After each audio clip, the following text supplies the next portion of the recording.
بسم اللہ الرحمن الرحیم، بہت شکریہ۔ دیکھیں، آئی ایم ایف جو ان کے کنسرنز ہیں، وہ کافی حد تک پاکستان کے بھی کنسرنز ہیں۔ مثال کے طور پہ جو ریونیو جنریشن ہے اس کے اندر ان کا خیال ہے کہ جو ٹیکسز ہیں وہ زیادہ ہونے چاہیے ہیں، یا آپ کا ٹارگٹ ریونیو کا زیادہ ہونا چاہیے۔ اسی طرح جو سلیب تھا، جہاں جو سیلری کلاس ہے اس کا سلیب جو ہے وہ 6 لاکھ سے 12 لاکھ کیا گیا، وہ سمجھتے ہیں کہ وہاں بھی شاید ٹیکسز جو ہیں وہ لگنے چاہیے۔ اسی طرح جو فسکل کنسولیڈیشن ہے، فسکل ڈیفیسٹ جو ہے، اس کو کم کرنے کی اوپر ان کی توجہ ہے کہ اس کو اور کم کیا جائے اور اس کو سسٹینیبل بنایا جائے۔ تو سرکولر ڈیٹ ان کا ایک بڑا جو ہے وہ ایریا ہے جہاں وہ کنسرن شو کرتے ہیں کہ آپ کو یا تو پھر جو ہے وہ بجلی کی قیمتوں میں اضافہ کرنا پڑے گا اور آپ کو سرکولر ڈیٹ قابو میں لانا پڑے گا۔ دیکھیے، یہ بدقسمتی ہے اس ملک کی کہ آج ہمارے پاس ایک بیلنس آف پیمنٹ کا جو کرائسس ہے اس کے اندر ہم لوگ کھڑے ہیں۔ آپ نے اپنے انٹرو میں بتایا کہ ڈالر جو ہے وہ 205 کے قریب یا اس کو کراس کر چکا ہے۔ تو اس کی وجہ یہ ہے کہ پچھلے 10-9 مہینوں کے اندر آئی ایم ایف کا پروگرام ایک لگاتار ڈیلے پہ چل رہا تھا، اور پھر انہوں نے فروری میں یو ٹرن لے لیا ان معاہدوں سے، جس کی وجہ سے آج بیلنس آف پیمنٹ کے کرائسس میں ہے۔ لیکن ہم سمجھتے ہیں جو ہم نے بجٹ کیا ہے اس کو تھوڑا بہت امپروو کر کے، ریونیو سائڈ کو بہتر کر کے، اپنے خساروں کو تھوڑا سا اور جو ہے وہ مینج کر کے، ہم سمجھتے ہیں کہ ہم آئی ایم ایف کو کنونس کر لیں گے اس بجٹ کے اوپر ایگری کرنے کے لیے، اور اگلی جو سٹاف لیول کی جو میٹنگ ہے اس کے اندر ہمیں کامیابی حاصل ہو۔ رانا صاحب کہیے گا، آپ کی حکومت اس وقت جو مشورے دے رہی ہے کہ خاص کر کے بات کریں وفاقی وزیر احسن اقبال صاحب کی، وہ یہ کہہ رہے ہیں کہ چائے کم کر دیں۔ پہلی گزشتہ جو حکومت تھی اس میں بار بار یہی تنقید کی جاتی تھی کہ وہ کو اس طرح کے مشورے دیے جاتے تھے کہ آپ روٹی کم کر دیں، آپ اپنا مختلف جو چیزوں کا یوزیج اس کو کم کر دیا جائے، which is not a good logic. آپ کی حکومت بھی وہی لاجکس دے رہی ہے، کیا فرق ہے آپ کی حکومت میں ان کی حکومت میں؟ دیکھیں، ابھی جو کرائسس ہے، میں پھر ریپیٹ کروں گا، وہ ڈالرز کا کرائسس ہے کہ آپ کے جو ریزروز ہیں وہ 10 ارب سے نیچے گر گئے ہیں۔ اب کوئی بھی چیز جو ڈالرز جس کے اندر ریکوائرڈ ہے، جو امپورٹ ہو رہی ہے، اگر اس چیز کو، امپورٹس کو اگر ہم کم کر لیتے ہیں یا اپنے جو کرنٹ اکاؤنٹ خسارے کو کم کر لیتے ہیں، تو اس سے یہ جو پریشر ہے وہ کم ہو جائے گا۔ تو میرے خیال سے جو احسن اقبال صاحب نے جو بات کی وہ اس تناظر میں کی کہ ہمیں جو ہے وہ امپورٹڈ آئٹمس کے اوپر ریلائنس کم کرنی چاہیے۔ یہ بالکل، جب کوئی بھی وزیر چاہے پی ٹی آئی کا ہو یا ہمارے ہوں، تو وہ ایسی بات کریں کہ آپ ایک کنزمپشن کو جو ہے کسی چیز کی کنزمپشن کو کم کر لیں اس ایشو کو مینج کے لیے، تو وہ اس کے اوپر تنقید کی جاتی ہے۔ لیکن حقائق دیکھیں، ہم نے حقائق دیکھنے، آج حقائق یہ ہیں کہ آپ کے پاس چند دنوں کی امپورٹ کا کور موجود ہے۔ یہ سوال ہمیں ضرور پوچھنا چاہیے کہ آج ہم اس درائے پہ کیوں کھڑے ہیں؟ کیا وجہ ہے کہ ہم سوتے رہے؟ جو پچھلی حکومتیں ہیں وہ غافل رہیں، اور وہ بلکہ جو اقدام لیتے رہے وہ بالکل اینٹی تھے بیلنس آف پیمنٹ کرائسس سے نکالنے کے لیے۔ یعنی کہ جنوری میں آپ منی بجٹ دیتے ہیں 350 ارب کا، اور فروری میں آپ اس کے برعکس جو ہیں وہ پیٹرول پرائسز کو فریز کر دیتے ہیں، یہ جانتے ہوئے کہ آئی ایم ایف کی کنڈیشنز کو آپ وائلیٹ کر رہے ہیں، جو گارنٹیز آپ نے دی ہیں ان کو آپ وائلیٹ کر رہے ہیں، اور فروری، مارچ، اپریل میں آپ لوز کر جاتے ہیں، 4-5 مہینے اور لوز کر جاتے ہیں، اور آپ کے ریزرو کنٹینیوز گرتے رہتے ہیں اور روپے کی قدر بھی گر جاتی ہے۔ دیکھیں، ہمارا اب یہ آگے کا لائے عمل یہ ہے کہ ہم آئی ایم ایف کے پروگرام کو ریزیوم کریں۔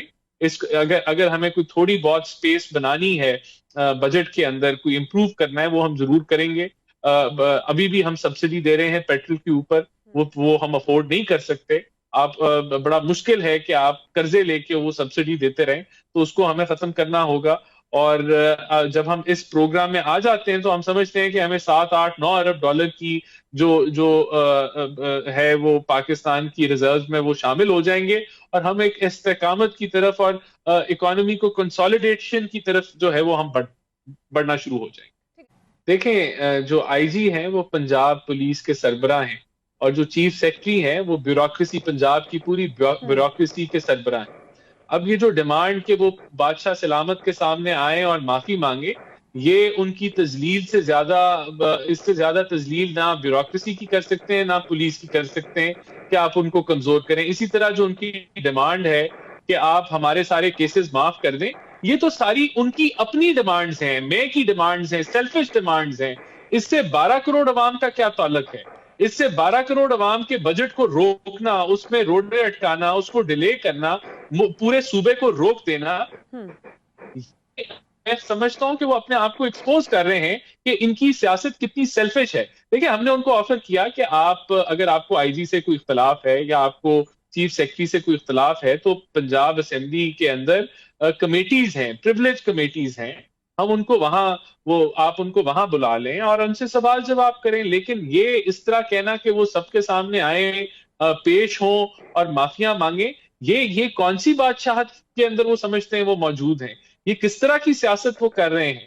کس طرح وہ ان اداروں کو کمزور کرنے پہ جو ہے وہ لگے ہوئے ہیں؟ میں سمجھتا ہوں یہ سراسر غلط ڈیمانڈز ہیں اور ہم ان کو یہی کنونس کرنے کی کوشش کر رہے ہیں کہ آپ اپنے آپ سے نکلیں اور ملک کو دیکھیں، صوبے کو دیکھیں، ان کے مسائل کو دیکھیں. آپ کے ایشوز ہم کمیٹیوں میں ریزالو کر دیں گے، آپ اس سے آگے بڑھیں. اور میں سمجھتا ہوں کہ یہ پوری قوم دیکھ رہی ہے تماشا کہ کس طریقے سے ایک سپیکر جو ہے وہ پورے بجٹ کو غیر آئینی طریقے سے روک کے بیٹھا ہوا ہے، کس طریقے سے اپوزیشن جو ہے اپنی سیاست، اپنی ذات کی سیاست کی وجہ سے پورے صوبے کی بجٹ کو روک کے بیٹھی. رانا صاحب کہیے گا اگر یہ بجٹ پاس نہ ہوا تو اور بھی بہت سارے ایشوز ہیں جو دیکھنے میں آ سکتے ہیں، خاص کر اس پر سب سے بڑا ایشو مہنگائی کا ہے، تو وہ مہنگائی کس طرح سے کنٹرول کی جائے گی، اس کی کیا اسٹریٹجیز ہوں گی آپ کی حکومت کی؟ کیونکہ آپ کے اپنے جو وزیر ہیں وہ تنقید کر رہے ہیں، وہ یہ کہہ رہے ہیں کہ آلریڈی عوام کوس رہی ہے، مزید نہ ظلم کیا جائے. آپ کے اپنے وزیر ہی کہہ رہے ہیں کہ مہنگائی زیادہ نہیں ہونی چاہیے. آپ کے اتحادی ہیں وہ بھی بار بار یہی کہہ رہے ہیں کہ مہنگائی کو روکا جائے. تو اگر مہنگائی کو نہیں روکیں گے، اتحادی ساتھ نہیں دیں گے، حکومت تو گر جائے گی. تو پھر کس طرح سے چیزیں لائن اپ کی ہے آپ کی حکومت نے؟ دیکھیں یہ بجٹ انشاءاللہ پاس ہو جائے گا، ہمارے پاس میجورٹی ہے. اگر اسی طرح کا جو بیہیویئر ہے وہ سپیکر صاحب رکھیں گے، کنٹینیو کریں گے، ان پہ بھی عدم اعتماد آ سکتی ہے. لیکن میں سمجھتا ہوں کہ یہ نیگوسیشن سے مسئلہ حل ہو جانا چاہیے. جہاں تک آپ کا مہنگائی کا سوال ہے، دیکھیں مہنگائی 2-3 وجوہات سے ہوتی ہے. Number 1 international commodity prices, number 2 روپے کی گراوٹ، اور نمبر 3 آپ کی یہاں مینجمنٹ گورننس اور کس طریقے سے آپ کی آؤٹ پٹ ہوتی ہے مختلف فصلوں کی، اور آپ کے پاس کیا سٹاک موجود ہیں، اور آپ سپلائی ڈیمانڈ. تو ہم سمجھتے ہیں کہ سوائے کموڈٹی پرائسز کے ہم باقی روپے کی قدر کو بھی سنبھالیں گے. وہ اگلے آنے والے چند ہفتوں اور مہینوں میں مینج ہو جائے گا اور انشاءاللہ تعالیٰ گورننس کی طرف سے کوئی ہماری کمی پیشی نہیں آئے گی. لیکن مہنگائی یہ جو پیٹرول پرائسز ہم انکریز کر رہے ہیں، ہمیں کوئی خوشی نہیں ہو رہی کہ ہم پیٹرول پرائسز انکریز کر رہے ہیں یا بجلی کے ریٹس میں اضافہ کر رہے ہیں. یہ جو دیوالیہ پن کی طرف ہمیں پی ٹی آئی نے دھکیل دیا تھا اور جس کھائی کے اندر انہوں نے ہمیں پھینکا ہے، ہمیں یہ تلخ فیصلے اس کھائی سے نکلنے کے لیے، بیلنس آف پیمنٹ کے کرائسس سے نکلنے کے لیے، تو آئی ایم ایف کے ساتھ ہمارے جو معاہدہ ہے اس کو بحال کرنے کے لیے ہمیں یہ کرنا پڑ رہا ہے، جو کہ پی ٹی آئی کا کیا ہوا معاہدہ ہے. اور اس کے علاوہ دوسرا رستہ ہے وہ دیوالیہ پن ہے.